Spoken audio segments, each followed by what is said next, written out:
Continuando, reta final, nós vimos então que alguns movimentos como o Contestado, como o Cangaço, como o Arraial de Canudos, dominaram os anos iniciais da República.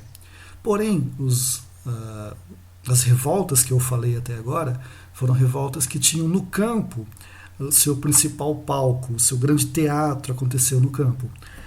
Mas também a gente precisa frisar aqui que há importantes revoltas acontecendo no âmbito urbano, nas cidades. Por exemplo, a revolta da vacina e a grande greve de 17, que nós vamos ver a partir de agora.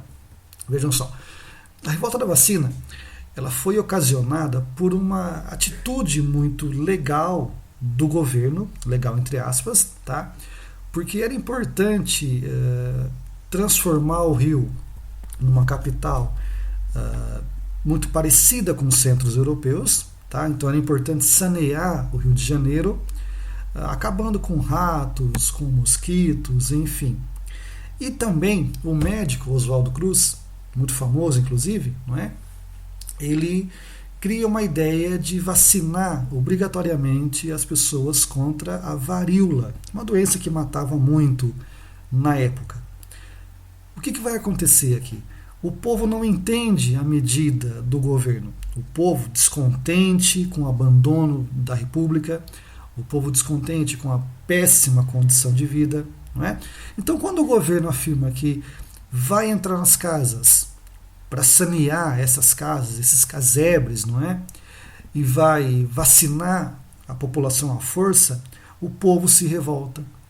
Então vejam que a revolta da vacina foi um catalisador de um descontentamento que já existia entre as pessoas mais humildes que foram abandonadas pela nascente república. Tudo bem? Vamos lá então. Então vejam só. Em novembro de 1904, entre os dias 10 e 16, explode, portanto, a revolta da vacina. A população vai para a rua, depreda patrimônio público, comércio, atira em policiais, queima bonde, enfim, tá?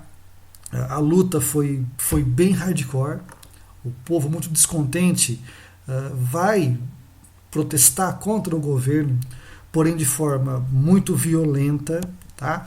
Então lembrem que é muito comum a gente atribuir, nesse episódio, atribuir ao povo uma aura de falta de informação, de ignorância, porém o povo já estava cansado de tantos maus tratos, de tantos desmandos na política, não é?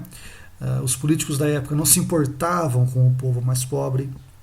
Então, o ato do governo de entrar nas casas para vacinar os mais pobres foi o catalisador desse movimento. Tudo bem? Vamos lá. Olha aqui a imagem, esse bonde virado por populares, tá? Vejam só. No final do confronto, tinha mortos dos dois lados. Havia pessoas mortas, população morta, havia policiais mortos, enfim. O governo vai ceder e vai cancelar o decreto da vacinação obrigatória. Tá? Então, ou seja, a partir de agora, ninguém mais é vacinado contra a sua própria vontade. Tudo bem? Apesar disso, o governo vai criar umas regras de comportamento para que se possa frequentar o centro do Rio de Janeiro. Tá? O centro muito elegante, já com avenidas muito largas, recém-construídas, já com bulevares riquíssimos, com lojas frequentadas pela elite. Então, se o povo mais pobre tentasse frequentar o centro chique do Rio de Janeiro, quem fosse para lá era obrigado a usar terno e sapato, tá? Coisa que o pobre não tinha na época. Tudo bem? Então vejam que, na verdade, o que está acontecendo nesse momento da história nacional é o seguinte: o governo não se importa com o povo, como talvez não se importe muito até hoje, né? Mas na época tratada aqui, esse descaso dos políticos com o povo era algo totalmente surreal. Tudo bem? Eu sempre falo na aula que a gente vive hoje em tempos bons. No passado as coisas foram muito piores. Ok, pessoal? Muito bem. Vamos lá então. Outro ponto importante que a gente deve falar é o seguinte: quando a nossa república nasceu, Quem dominava a política da época era a elite agrária, voltada principalmente para a exportação de café. Nós vimos isso na aula, que esses políticos da então nascente república não vão apoiar a indústria. Porém, apesar disso, começa a aumentar muito o número de indústrias brasileiras na época. Tá? Vejam a tabela, é só comparar as indústrias em 89 e depois a indústria em 1920. Você nota que o salto é gigantesco. Outro ponto importante, nós já falamos no 8º ano sobre a Revolução Industrial na Inglaterra e suas longas jornadas de trabalho, as condições de trabalho que eram muito ruins na época. E no Brasil, principalmente no estado de São Paulo, as condições eram iguais. Então veja que as jornadas no Brasil, na nossa nascente indústria, chegavam a 16 horas, em alguns casos chegavam a 18 horas, tá? Era muito comum que houvesse multa ou castigo corporal por trabalho mal feito. Tá? Era muito comum que mulher e criança trabalhassem para poder sustentar a sua família. Olha essa imagem aqui de uma fábrica da época. Você nota aí várias mulheres, muitas crianças sujeitas a longas jornadas, a péssimas condições de trabalho, a salários muito baixos, tudo bem? Por mais que a gente critique a nossa vida de hoje, você nota que no passado era muito pior, tudo bem? Vamos lá. Vejam só que, só para ter uma noção de quão pouco se ganhava na época, uma renda mensal de um operário era de mais ou menos 50 mil réis, tá? Isso para um trabalho que chegava a 16 horas diárias, certo? Inclusive aos sábados e pelo menos 2 domingos por mês, tá?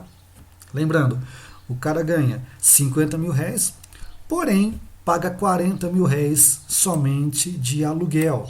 Então percebam o quão difícil era a vida na época.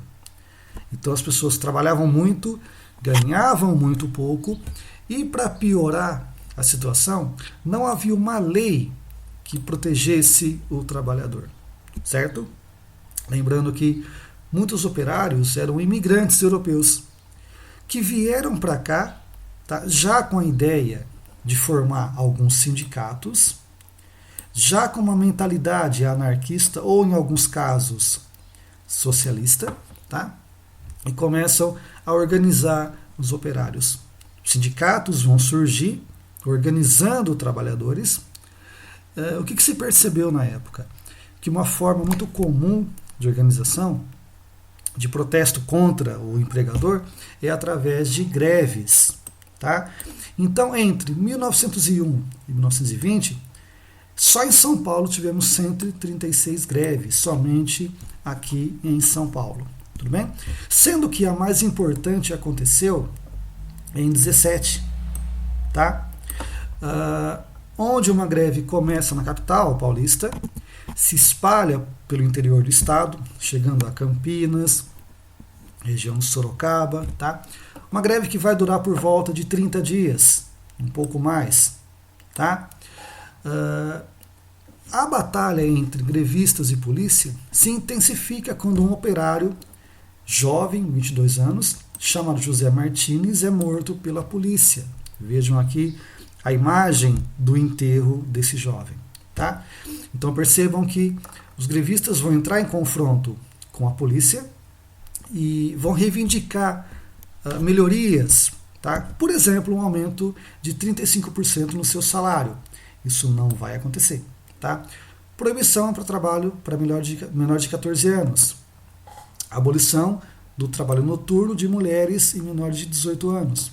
Jornada de 8 horas somente.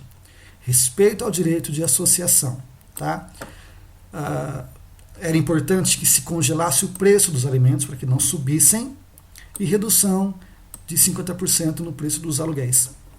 Vejam que essas seriam as reivindicações dos grevistas. O que o governo fez? Tá?